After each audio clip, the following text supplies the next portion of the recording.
Olá, ouvintes do podcast São Paulo Sonha, aqui é Raul Justilores, nesses tempos de confinamento e quarentena. E eu tenho hoje um convidado que não deixa nenhuma peteca cair, já por algumas décadas, e olha que muita peteca já foi jogada nele, que é o Marcelo Taz, apresentador, criador, tem o programa Provoca na TV Cultura, mas uma faceta dele, aliás, duas facetas dele menos conhecidas, ele também estudou engenharia lá na USP, e ele estuda sem parar. Então, antes de falar de quarentena e confinamento, eu sei que ele estuda muito o futuro, o presente, tecnologia e comunicação. Marcelo, o que você está estudando no momento? Oi, Raul, que alegria falar com você e com seus ouvintes e leitores. Eu estou estudando vírus, viralização, Uau! e justamente isso, assim, é algo que sempre me interessou, né? Propagação de comunicação. E nesse momento que a gente está vivendo, tem coisas que estão ficando mais claras, né? Que esse vírus está acelerando, por exemplo, alguns processos, né, de nós estarmos mais próximos ou mais distantes, ou da gente estar criando mais ruído, né, mais notícias falsas ou mais confusão para nós mesmos. Então, eu ando procurando observar isso, assim, como que esse vírus está atuando como uma lente de aumento de coisas que eu já estava estudando. Uau, uau. Ou seja, tá tudo isso acelerado, então. Mais ainda, Mais Eu, ainda. eu creio que esse vírus ele acelerou, por exemplo, os professores aprenderem que tecnologia não é só uma ferramenta de distração, mas hoje todas as escolas de São Paulo estão vivendo uma fase duríssima de adaptação. Agora, quem está sofrendo mais, Raul, com a adaptação? Os alunos ou os professores? Os pais. Os pais, exatamente. Aliás, os pais e os professores. E aí, enfim, tem sempre lições aí, né? Claro. Os alunos, eles já têm uma vida, né? Os alunos. As pessoas mais jovens, elas já nascem mais adaptadas a essa situação que nós estamos vivendo. E o que nós temos que fazer é aprender com eles, parar de mimimi e aprender com eles. Verdade. A gente deu até uma capa da Vejinha aqui, chamada Caminho Nada Suave, Eu vi. falando de educação à É, distância. Você é. já estava nesse bonde da educação à distância, eh, dando aula e aprendendo. Você acha que agora, nesse atual momento, as pessoas vão perceber que dá para estudar mais e que dá para aprender e ensinar mais? Ou você acha que as pessoas vão perceber que o ensino presencial é ainda mais importante? Olha, eu quero que nenhuma coisa nem outra, porque o ensino presencial ele é importante e é bom deixar um negócio muito claro que a figura mais importante da educação é o professor, seja à distância ou seja presencial, sabe? Aliás, à distância, a figura do professor fica mais importante ainda, porque à distância você tem mais chances de se perder, né? De ficar navegando à deriva, de ficar distraído. E o professor, é aquilo que eu gosto de falar, os professores que a gente se lembra, eu tenho certeza, se eu te perguntar quem é um professor que você se lembra, vai ser alguém que teve uma ligação afetiva com você. Seja afetiva porque o cara era muito legal, ou ele até pode ter sido um cara muito bravo, não tem problema, mas é um cara que fez você pensar em coisas de um jeito que você nunca tinha pensado antes, né? E à distância, a tecnologia também pode nos permitir isso, os professores continuarem sendo relevantes, porque o papel deles não é colocar conteúdo no Uhum, quadro negro, o papel deles é fazer uma curadoria do que é relevante, né? uhum. E isso vale em qualquer cenário usando qualquer tecnologia. Aliás, quanto mais tecnologia e mais informação, mais precisamos de curadoria, de alguém que nos aponte o que é relevante. Como você faz brilhantemente como editor da Vejinha, Raul. Muito obrigado, muito obrigado. O jornalismo acaba sendo uma editoria de notícias, Claro. especialmente num momento que todo mundo se acha jornalista, todo mundo se acha âncora, e que É muita gente isso. espalha coisa sem checar, né? Talvez uma das Exato. primeiras lições do jornalismo é apure, cheque, não Uhum. confie em uma só fonte, né? Esse vírus está fazendo nós enxergarmos a importância do jornalismo, né? Não é à toa que as audiências dos canais de jornalismo elas estão altíssimas e aí está se reforçando algo que muita gente ainda discute. Eu acho que é uma discussão que nem precisava ter, a relevância do jornalismo. O jornalismo é uma curadoria, né, de conteúdo. Agora, o jornalismo tem que aprender também, meu querido Raul, que ele não é mais a única fonte. Aí que nós temos uma novidade, né? Ele não é mais a única fonte, tem várias outras fontes. Então, o próprio leitor, né, ouvinte, ele é muito mais crítico, porque a voz dele é ouvida e tudo mais. Enfim, é uma transformação para todos nós e, para mim, reforça a importância do professor, como eu já disse, do jornalista, do líder empresarial. Nessas horas, a gente está vendo quem é realmente líder, né? O cara que tem uma visão do que a sua empresa, qual o papel da sua empresa, que é óbvio que tem que dar lucro, mas é um papel de atender também a uma clientela, e numa crise fica muito claro quem é líder e quem não é. Claro, o exemplo, né? É hora de dar exemplo, né? Seja empresário, seja comunicador, né? Político, jornalista, né? Dá o exemplo. Você escreveu agora, imagino que nesses dias, um texto para Exame, para a revista Exame, falando Isso. de sustentabilidade e transparência como dois valores que vão crescer no mundo pós-pandemia. A gente já sendo bem otimista que o mundo pós-pandemia tá vindo. Você podia explicar um pouquinho, no caso tanto de sustentabilidade quanto transparência, de que maneira você acha que as pessoas vão. Você vê que alguns céticos ou cínicos já começaram a fazer piada com a Greta Thunberg, cadê a Greta, cadê a Greta, achando que o tema meio ambiente iria desaparecer. Claramente você discorda. Podia explicar um pouquinho? Então, discordo totalmente, porque esse vírus, ele acelera a digitalização, por exemplo, das empresas. Aliás, eu estou aqui conversando com você, nós tínhamos já marcado um encontro presencial para fazer o Isso. podcast, então, assim, ele já nos obriga a nos adaptar à situação, né? Você na sua casa, eu na minha, o Rafael, o técnico que está cuidando desse podcast com muito carinho, na casa dele, quer dizer, já é uma situação adaptada em relação à própria, enfim, a confecção do podcast da Veja São Paulo, né? E esses processos, né, de sustentabilidade, o que é sustentabilidade? Que também é uma palavra que a gente já usou tanto que ela foi se desgastando. É você fazer o melhor com o disponível, você não desperdiçar, você usar dos recursos que você tem à mão e tornar esses recursos, enfim, fazer desses recursos o melhor efeito possível, o melhor produto possível, a melhor aula, a melhor revista, o melhor programa de televisão.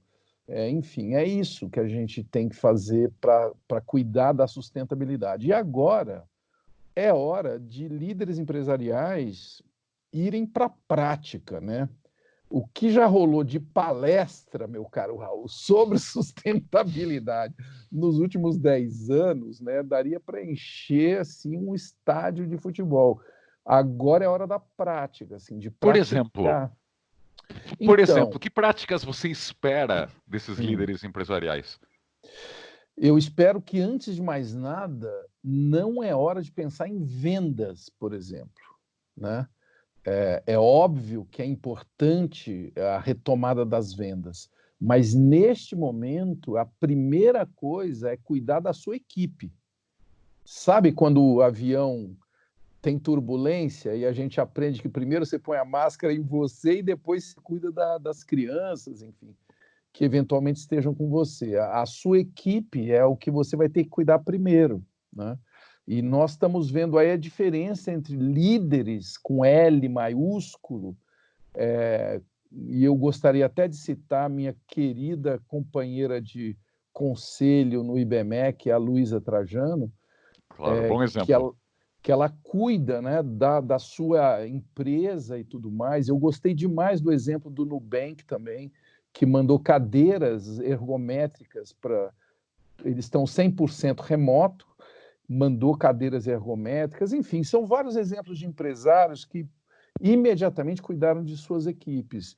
E depois, obviamente, vamos cuidar da informação, antes de falar de vendas, né, de gerar Caixa. produtos, caixa, ou mesmo aquela coisa do oportunismo, né? Numa crise, nós vamos vender o quê e tal.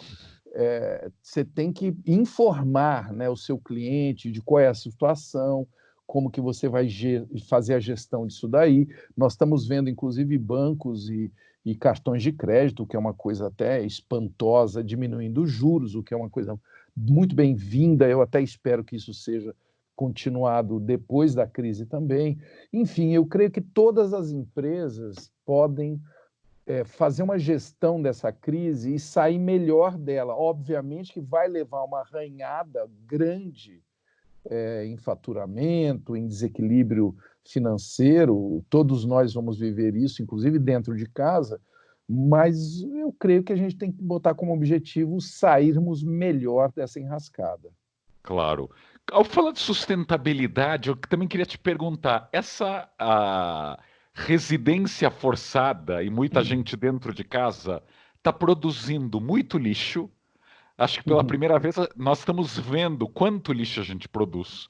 E ao contrário Uhum. de quem está no escritório ou de quem tinha empregado em casa, muita gente das classes altas no Brasil está tendo que encarar, empacotar, ensacar o seu próprio lixo. Você acha que talvez vamos desperdiçar menos? Você falou do desperdício macro, mas como você Isso. vê no micro, na nossa vida pessoal? É muito pedagógico, né, o que está acontecendo. Você cuidar do prato depois do almoço, do prato sujo, né, do resto de comida, descobrir que você às vezes se serve de uma maneira errada, põe mais do que você vai comer, né? Isso está sendo uma lição incrível que eu ando percebendo por aí, de pessoas que percebem o valor de seus funcionários, né? Pessoas que têm muitos funcionários dentro de casa que às vezes viram invisíveis, o cara não vê o valor daquela pessoa, e para todos nós é muito pedagógico. Uma outra coisa que eu me dei conta, Raul, é que em casa nós procuramos cuidar muito bem do lixo reciclado, né? Perfeito. E eu levo um susto, porque eu sou o cara encarregado de levar até os postos de coleta quando acumula, né? E eu já me assustava bastante o volume desse lixo, o quanto que a gente produz, mesmo de lixo que vai ser reciclado, né? E agora, quando eu fui levar para o posto de coleta durante a crise, eu vi que todos estão cancelados, né? E o que foi uma decisão, eu imagino, difícil para o prefeito de São Paulo, e agora a gente entende que numa crise até o lixo, né, que é aliás o lixo reciclado de São Paulo, que é uma porcentagem infelizmente muito pequena, né, Minúscula. minúscula, já não está sendo mais reciclado, né? Então uma crise serve para isso, para uma lente de aumento de coisas que a gente ainda não estava percebendo. Claro, claro. E quanto à transparência, você falou que a gente vai precisar de lideranças mais transparentes. É. Isso em relação pode ser a China, aos políticos, Hum. à ciência, ou vai além do tratamento que a gente deu à epidemia? Tudo isso, Raul, o que está acontecendo é que a tecnologia, que é algo que eu venho estudando há muito tempo, né? E é até legal compartilhar com você. A minha saída do CQC foi algo, para mim, muito positiva, mesmo, obviamente, que eu tenho o maior orgulho de ter passado aquela temporada, 7 anos, fazendo um programa que fez tanto barulho numa rede aberta, né? Mas ela coincide justamente com o tempo que eu resolvi dedicar para estudar esses processos todos, né? A nossa transformação na nossa comunicação digital e o que isso impacta, principalmente em educação. E educação aí avança para o mundo corporativo, avança para a própria pedagogia mesmo das escolas e tudo mais. E transparência é algo que eu venho estudando há pelo menos uns 15 anos. E a tecnologia nos obriga a sermos mais transparentes. Não dá mais para você escolher o quanto que você quer ser transparente na sua vida profissional, porque a tecnologia já faz esses dados aflorarem, né? Você é rastreado, né? As coisas ficam marcadas, até a corrupção, a própria corrupção, né? Os escândalos todos de corrupção têm um componente tecnológico. E os líderes, eles têm mais dificuldade para perceber isso pela posição de poder. Quando você tem muito poder, você está mais confortável, né, para ignorar os fatos. E a transparência é algo que pega hoje muita gente de calça curta, gente grande. Então, você pega todos, até a própria história do coronavírus na China, ele só virou essa pandemia global porque os senhores líderes chineses se recusaram a tratar o assunto com transparência. Então, esse era um assunto de novembro de 2019 e a pessoa, o médico que deu o alerta foi preso e depois acabou morrendo, sabe, de coronavírus, inclusive, né, contaminado. E aí, quando os líderes perceberam que não dava para segurar, aí pronto, já era muito tarde. Então, você veja que até o próprio exemplo da crise que nós estamos vivendo agora tem esse componente de transparência de lideranças. E se você ir para outros países, e como que cada um deles está lidando com a crise, aí é um show, né, de erros. Houve muita derrapada ocidental também, né? Nossa! Começando pela Inglaterra, né? O Claro. Boris Johnson fez um papelão gigante, né? O Trump nem se fala. E infelizmente o nosso presidente seguiu o Trump e ao Para contrário do variar. Trump, demorou e não voltou atrás como o Trump fez rapidamente, porque o Trump ele pode ser um cara exagerado, bufão, mas ele não é ignorante. Então ele percebeu, ele não Claro. vai brigar com a ciência, coisa que infelizmente o nosso presidente continua brigando. Então o Boris Johnson, enfim, tem vários exemplos, né? Na Itália aconteceu isso também, né? Os líderes muito confusos com relação às medidas. A Espanha também teve a sua demora e tudo mais. E aí tem os exemplos mais legais, assim, a Alemanha, né? Eu acho que é um país que lidou com isso de uma maneira tão transparente e dura, né? A Angela E de uma Merkel líder invejável, né? é Falando em demais, líder, né? Raul, olha, I love a Merkel. Angela Merkel virou assim uma gatinha que eu adoro, sabe assim, uma musa, porque é uma mulher fascinante mesmo, né? Uma mulher que veio da Europa Oriental, ela era uma mulher ligada ao comunismo, aí ela tem essa transformação toda de virar uma líder da Alemanha hoje, né? E outras Uma democrata mulheres cristã, né? Uma democrata democrata cristã, cristã. né? E ainda aparece aquela foto dela fazendo supermercado com 3 garrafas de vinho, sabe? Eu acho Claro. isso É o exemplo. demonstra uma leveza, né? Uma leveza no tratamento da crise e tudo mais.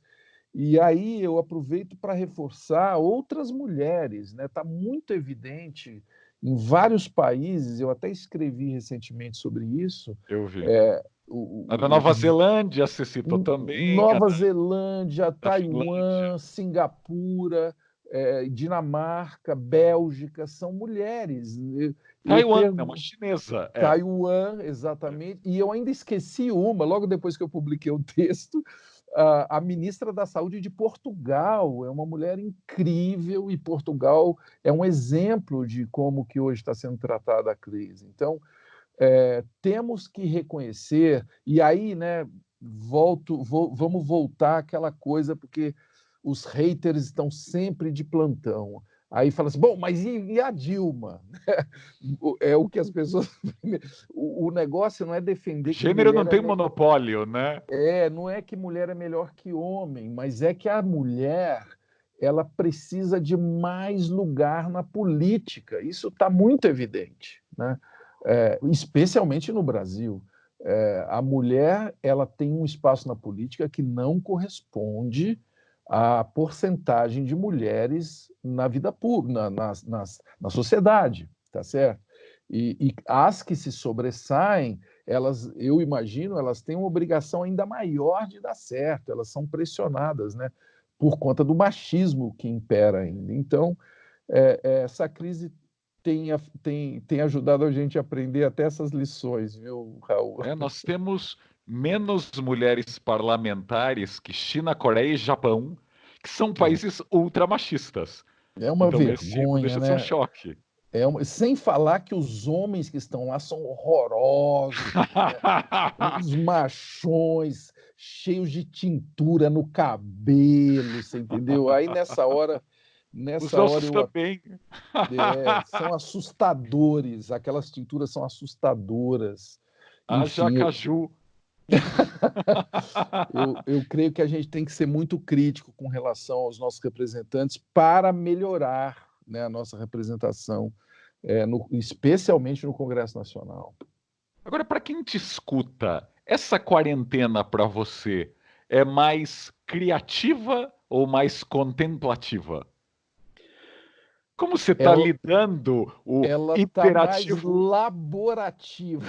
Opa, Eu, opa, eu nunca trabalhei tanto, Raul, opa, porque me o conta. Provoca é um programa que esse ano estreou muito bem, voltou, né? A temporada 2 voltou muito bem. Começamos com uma entrevista com o Jô Soares, que foi o nosso recorde de audiência. Aí, na sequência, tivemos um outro recorde de audiência com o pastor, o Ed Renekiewicz, que foi uma surpresa para mim conhecer essa figura, a Tabata Amaral, enfim, a gente veio de uma temporada muito quente, um início de temporada muito quente, e aí você imagina agora, nós tivemos que criar um formato novo, que é o Provoque em Casa, e isso dentro de uma estrutura que é a estrutura da televisão, que é uma indústria, né, que você tem que conectar uma equipe grande, conectar técnicos, e isso tem uma qualidade para ir para o ar e tudo mais. Então,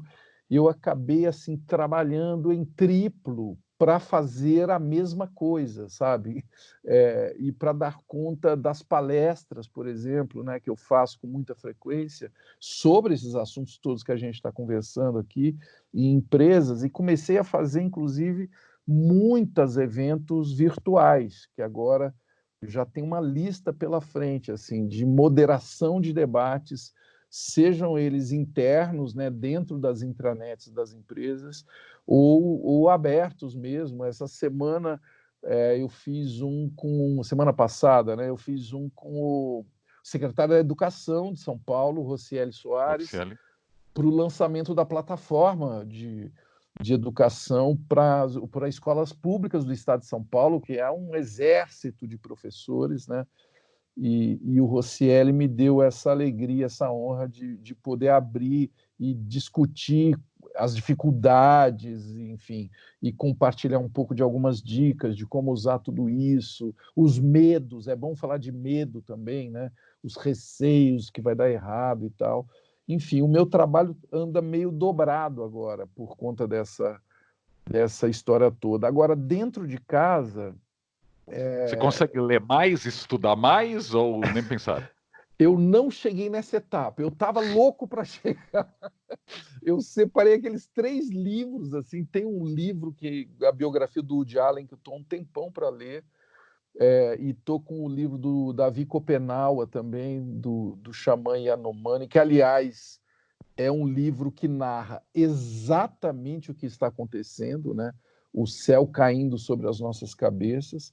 E o do Davi eu estou conseguindo ler antes de dormir, mas vários outros que eu queria, falei, pô, agora finalmente eu vou ler, mas eu estou mais estudando e trabalhando mesmo. Uau, uau. Então não tá tão criativa, tá laborativa, então. Está laborativa, mas eu estou girando essa chave. Agora que acabamos de implantar o formato, eu estou girando essa chave e estou começando a escrever muito também. Estou acordando mais cedo para poder escrever. Estou bem feliz com Perfeito, isso. perfeito. Você falou de educação pública e do secretário de educação.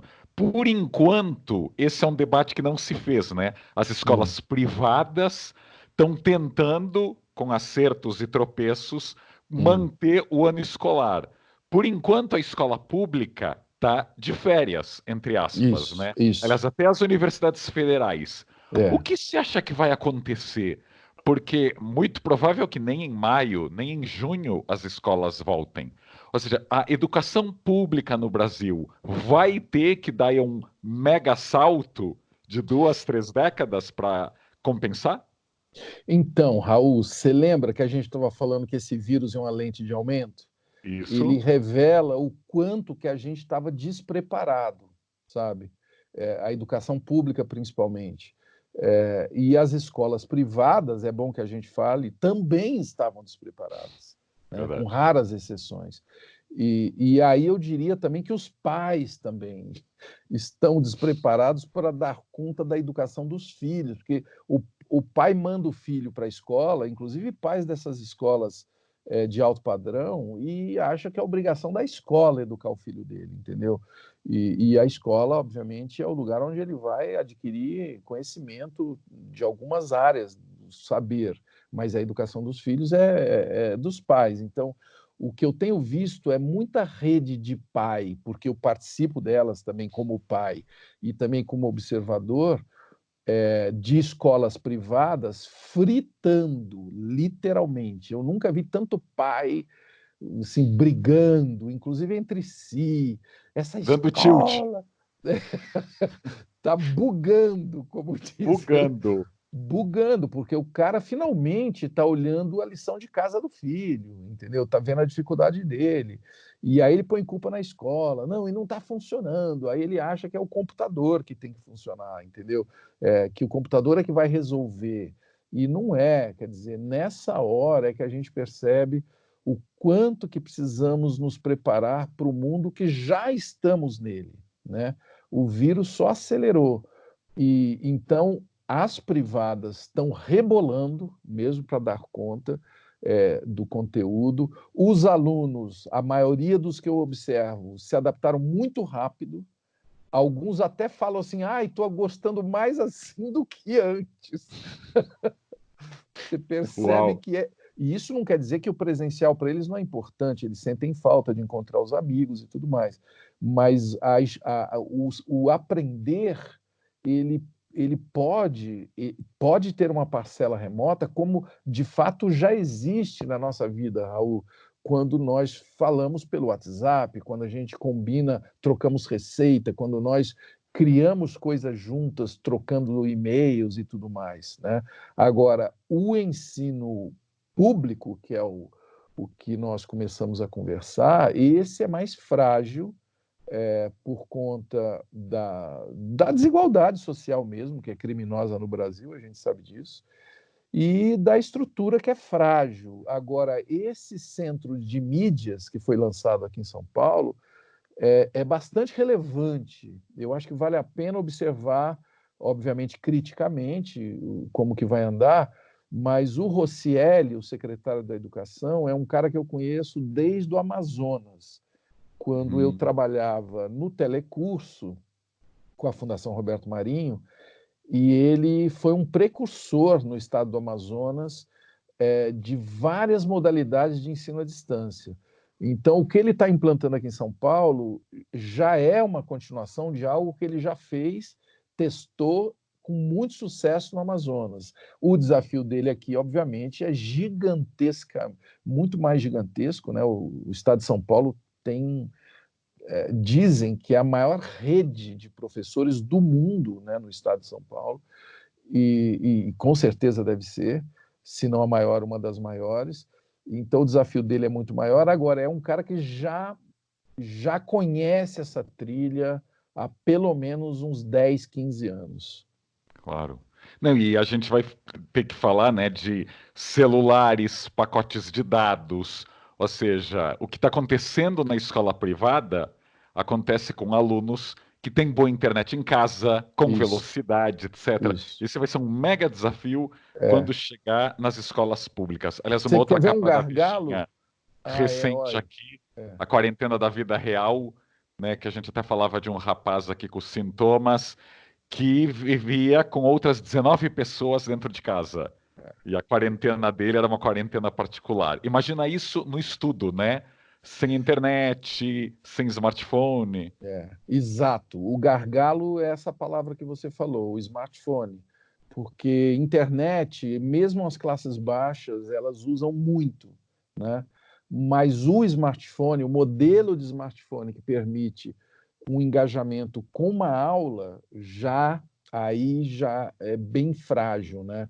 É um equipamento já bem mais caro e que exige uma conexão de melhor qualidade. Isso vai ser um desafio bastante robusto. Eu sei que o Estado de São Paulo, inclusive, fechou parcerias com operadoras e tal. Vai ser essa conexão vai ser a última perna é gratuita quando você se conecta no aplicativo, mas mesmo assim a questão do smartphone, dos equipamentos lá do outro lado, na outra ponta, no interior, ou mesmo na capital, nas periferias, o desafio vai ser enorme. Claro. A última parte do podcast é sempre sobre sonhos para São Paulo. Por isso que o nome do podcast é São Paulo Sonha. Se você está escutando pela primeira vez, você pode se inscrever no Spotify ou no YouTube ou na sua plataforma favorita para ouvir os novos episódios e para recuperar os últimos. Tem muito episódio legal para escutar. E um dos últimos foi com o Dr. Drauzio Varela. E ele comentava que São Paulo, com todos os seus problemas, ele adorava no táxi ficar admirando as árvores da Avenida Doutor Arnaldo.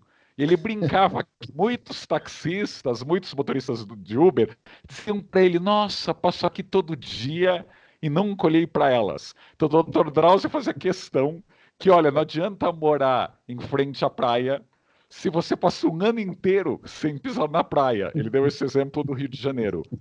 Queria te perguntar, Etas, São Paulo pode melhorar a nossa apreciação da cidade depois desse confinamento forçado?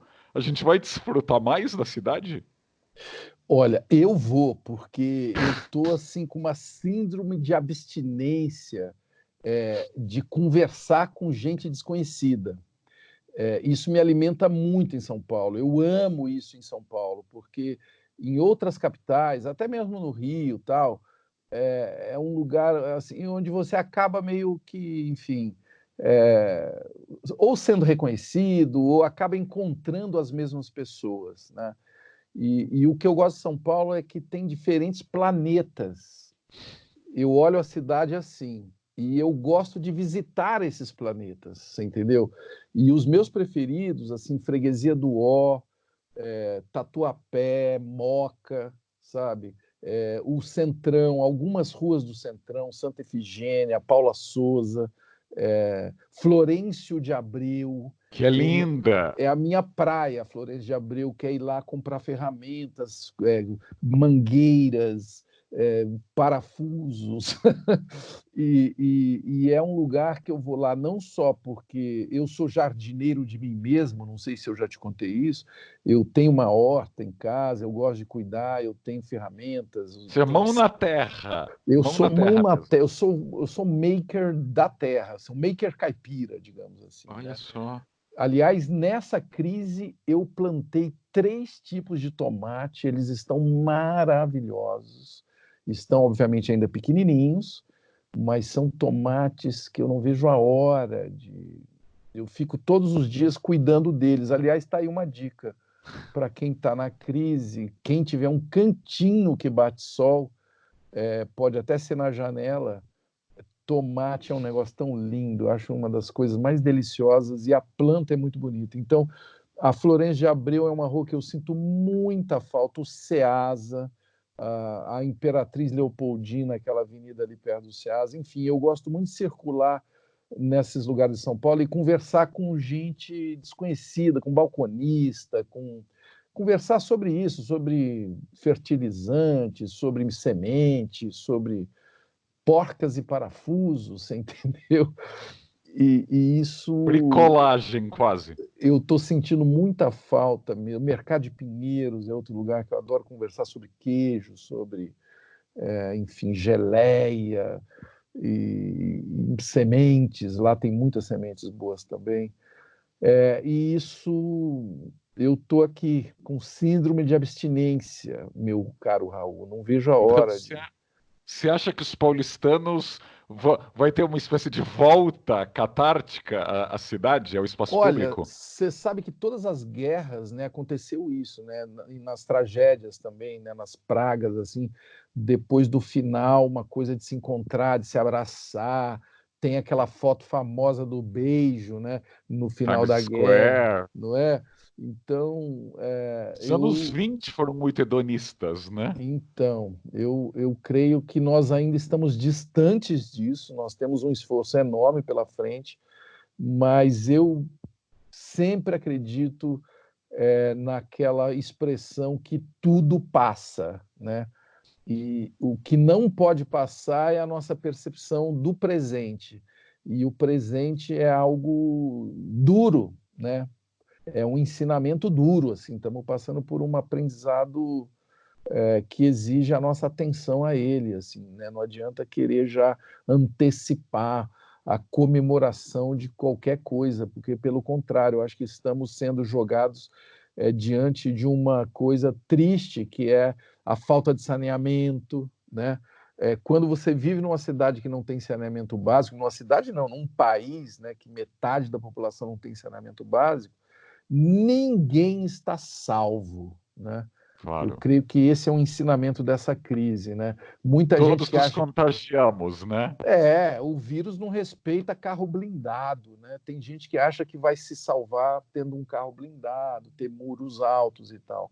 E o vírus ele é democrático até nesse sentido. Ele nos obriga a encarar uma sociedade muito desigual, e que vivemos ainda. Eu amo São Paulo, mas vivemos numa cidade rodeada de lixo, né?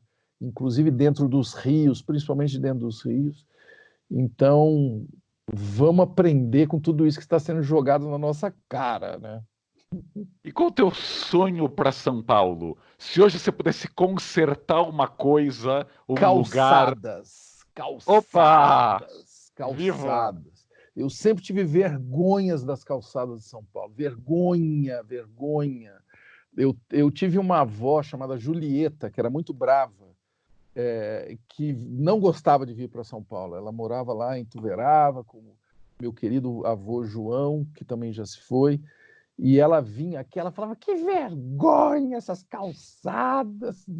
Eu não posso, eu não vou andar nessa calçada. Ela estava certa. Ela estava certíssima. E você vê que em São Paulo, as poucas calçadas que são cuidadas ou que são reinauguradas, como a Paulista, ou enfim, tem vários exemplos aí de calçadas que o pessoal começou a cuidar, vira uma praia, vira um. A gente quer se encontrar, né? E é bom falar que calçada não é só o passeio do lado do prédio, mas o prédio também tem que aceitar a calçada, né? E em São Paulo os prédios meio que rejeitam a calçada, Então, as costas. ou então tem as casas, né? Põe assim umas plantas para fazer as pessoas não se aproximarem da casa, sabe? Com Inclusive, espinhos. eu até acho que isso é ilegal, né? Porque planta está ocupando um espaço público e tal. Tem gente que acha que porque é verde está correto, né? E não é o caso, né? Não é o caso. Perfeito. Não, grande recado, recado otimista, até porque vamos querer voltar a usar calçadas no futuro Sonho com próximo. calçadas, é isso que eu sonho para São Paulo. Sonho com Calçadas calçada. e calçadas. Viva as calçadas. Mas, Aliás, o Minhocão é uma grande calçada. O Minhocão, que virou um hype e tal, o que é aquilo? É uma grande calçada suspensa, né? Nós precisamos criar muitas calçadas em São Paulo, inclusive aquelas que já existem e que não são calçadas. aliás, diz muito que o asfalto na cidade seja mais bem cuidado que a calçada, então a Tem pessoa vai que. andar no asfalto, na Avenida É Paulista, no Minhocão. incrível isso. É incrível isso. É uma Vamos no asfalto. bandeira total. Aliás, vamos aproveitar que estamos aqui falando com a Veja São Paulo, que tem as autoridades prestam muito atenção nesse seu veículo. Nesta crise, deram uma arrumada rápida em alguns asfaltos, né? Verdade. Porque a cidade está com pouco trânsito. Por que não aproveitaram e arrumaram também calçadas? Claro, calçadas. Calçada também dá voto. Temos que fazer essa campanha. Claro, calçadas também é dos seres humanos, né? Não é só o asfalto que passa ali, aqueles carros com um ser humano dentro, né? Calçada Claro, passa mais gente, inclusive. claro, claro, claro, claro. Especialmente agora. Especialmente Agora, agora. agora nem se fala. Maravilha. Grande Marcelo Taz, muito obrigado. Continue aí laborando e criando na quarentena. Obrigado, Raul. Um beijão para você e para os seus ouvintes e Muito leitores. obrigado. Tchau, Até. tchau. Até mais.